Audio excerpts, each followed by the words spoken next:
एक दिन की बात है, जब सूरज ढल रहा था और चांद उग रहा था, तो सूरज ने चांद से पूछा, अरे भाई, एक बात बताओ, तुम जब भी आते हो तो कोई तुम्हें प्रणाम क्यों नहीं करता? ऐसा नहीं है भाई, हर कोई एक जैसा नहीं होता। कई लोग मुझे भी प्रणाम करते हैं।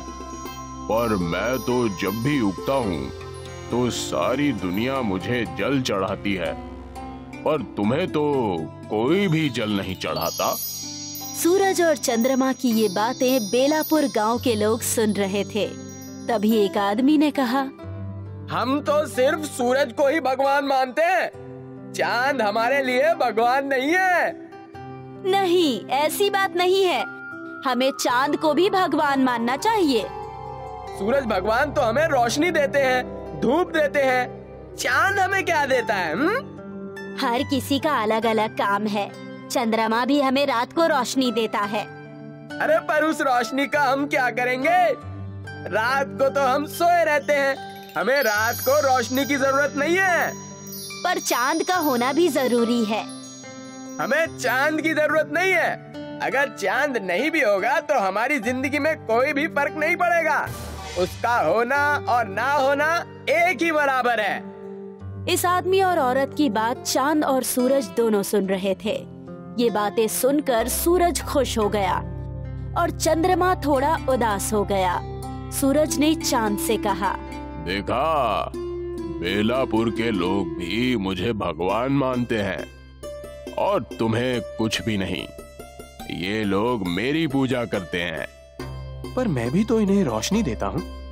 अगर मैं ना रहूं तो इन लोगों की जिंदगी अस्त व्यस्त हो जाएगी। कोई बात नहीं, वैसे भी इन लोगों को तुम्हारी जरूरत नहीं। अगर ऐसी बात है तो ठीक है, मैं अब से आऊंगा ही नहीं। चंद्रमा गुस्सा होकर वहाँ से चला जाता है। चंद्रमा के जाने के बाद बेलापुर में रात को अंधेरा छा जाता है। वैसे तो आसमान में कुछ तारे हैं, पर इनकी रोशनी बहुत कम है। अंधेरा इतना गहरा है कि किसी को कुछ भी दिखाई नहीं देता। अब खेतों में बुआई का वक्त आ चुका था, इसलिए किसानों को सुबह जल्दी उठकर बुआई के लिए जाना था, पर चांद के न होने से गहरा अंधेरा था। अरे उठ जाओ, आज खेत की बुआई करनी है ना, जल्दी चलो, नहीं तो बाद में तेज धूप हो जाएगी और फिर गर्मी में काम नहीं हो पाएगा। हाँ, खेत की बुआई तो करनी है, पर अभी रात है, बाहर बहुत घना अंधेरा है। मुझे तो लगता है सुबह होने वाली है, हमें चलना चाहिए। वो सब तो ठीक है, पर बाहर कुछ दिख ही नहीं रहा, जाएंगे कैसे? ठीक है, सुबह होने पर ही जाते हैं। ये दोनों सुबह होने का इंतजार करने लगे। जब सुबह हुई तो ये दोनों खेत के लिए निकल पड़े, लेकिन कुछ ही देर में तेज धूप आ गई और गर्मी के कारण खेत में काम करना मुश्किल हो रहा था। बहुत गर्मी हो रही है, चलो घर चलते हैं, कल सुबह जल्दी आ जाएंगे। हाँ, सही कह रही हो, इस भयानक गर्मी में तो मुझसे भी काम नहीं होता, कल आते हैं। वो आदमी और औरत दोनों घर चले गए। अगले दिन भी जब वो उठे तो रात को चंद्रमा के न होने की वजह से बहुत घना अंधेरा था, और आज भी वो दोनों जब उठे तो सूरज निकल चुका था। सूरज की गर्मी के कारण खेत में काम करना मुश्किल हो रहा था। इस समस्या से परेशान होकर आदमी ने सूरज से कहा, हे सूर्य देव, हमें चांद की जरूरत नहीं है। अगर आप रात को भी रहें तो हमें कभी भी चांद की जरूरत नहीं पड़ेगी और हम केवल आप ही की पूजा करेंगे। ठीक है, अब से मैं रात को भी रहूंगा। अब दिन खत्म होने के बाद सूरज रात को भी बेलापुर में ही रहने लगा, जिससे दिन ढल ही नहीं रहा था और रात हो ही नहीं रही थी। अरे जल्दी से खाना बनाओ, नींद आ रही है, सोना भी है। अभी तो दोपहर का वक्त है, क्या अभी से खाना बनाना शुरू कर दूं? अच्छा ठीक है, बाद में बनाना। वो आदमी और औरत बहुत देर तक रुकते हैं, पर शाम नहीं होती, क्योंकि अब सूरज ढल ही नहीं रहा था। भूख से आदमी का बुरा हाल हो गया। अरे लगता है आज शाम नहीं होगी, तुम खाना बना दो। ठीक है, बनाती हूँ। औरत ने खाना बनाया और दोनों ने खाना खा लिया। अच्छा सुनो, मैं सोने जा रहा हूँ। अभी तो रात ही नहीं हुई। हाँ, सूरज भी तेज चमक रहा है, पता नहीं रात कब होगी। मैं तब तक नहा लेता हूँ। वो आदमी नहाने चला गया। बाप रे, आज तो बहुत गर्मी है, पता नहीं इतनी गर्मी में कैसे रहेंगे।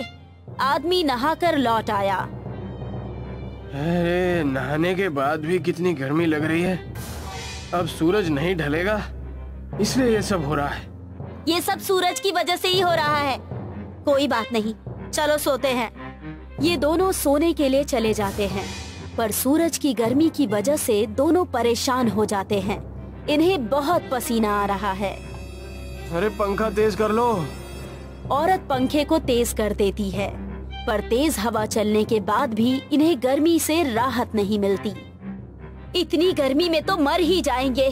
काश सूरज ढल जाता तो गर्मी कम हो जाती और हम लोग चैन से सो पाते। अरे अब तो ये गर्मी बर्दाश्त के बाहर हो गई है। मुझे भी लगता है कि हमें चांद की जरूरत है। चलो जाकर सूर्य देव से बात करते हैं। हाँ ठीक है, चलो। ये दोनों बाहर छत पर आते हैं। हे सूर्य देव, आपकी धूप को बर्दाश्त करना मुश्किल हो रहा है। इसमें मैं क्या कर सकता हूँ? तुम ही ने कहा मुझे रात को रुकने के लिए, इसलिए मैं रुका हूँ। हाँ, हम ही ने कहा था, पर अब हमें चांद की भी जरूरत है, क्योंकि हम इतनी धूप को नहीं सह पाएंगे। आज से आप सिर्फ दिन के समय ही रहिए, रात को चंद्रमा ही ठीक है। ठीक है, जैसी तुम्हारी मर्जी। अब से मैं रात को नहीं आऊंगा। अब औरत और आदमी चंद्रमा को पुकारने लगे। हे चंद्रदेव, मुझसे गलती हो गई, मुझे माफ कर दीजिए। हमें आपकी भी जरूरत है। हे चंद्रदेव, आप वापस आ जाइए।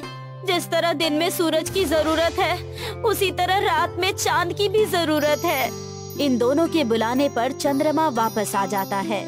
चंद्रमा को देखकर ये दोनों बहुत खुश होते हैं और उन्हें प्रणाम करते हैं। हे चंद्रदेव, जिस तरह हम हमेशा सूरज को जल चढ़ाते हैं और उनका स्वागत करते हैं, उसी तरह आज से हम लोग आपका भी स्वागत करेंगे। ठीक है, अगर तुम्हें मेरी जरूरत है तो मैं तुम्हें रोशनी जरूर दूंगा। मुझे माफ कर दो भाई, मेरी तरह तुम भी इस दुनिया के लिए बहुत जरूरी हो। अगर मैं दिन में उगने वाला सूरज हूँ तो तुम रात में उगने वाले सूरज हो। सूरज ढल गया और अंधेरा होने लगा। तब चांद ने चारों तरफ अपनी खूबसूरत रोशनी बिखेर दी।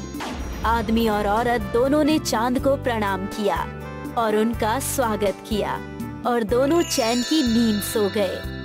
सीख, इस दुनिया में हर चीज का अपना महत्व है। हमें किसी भी चीज के महत्व को कम नहीं समझना चाहिए।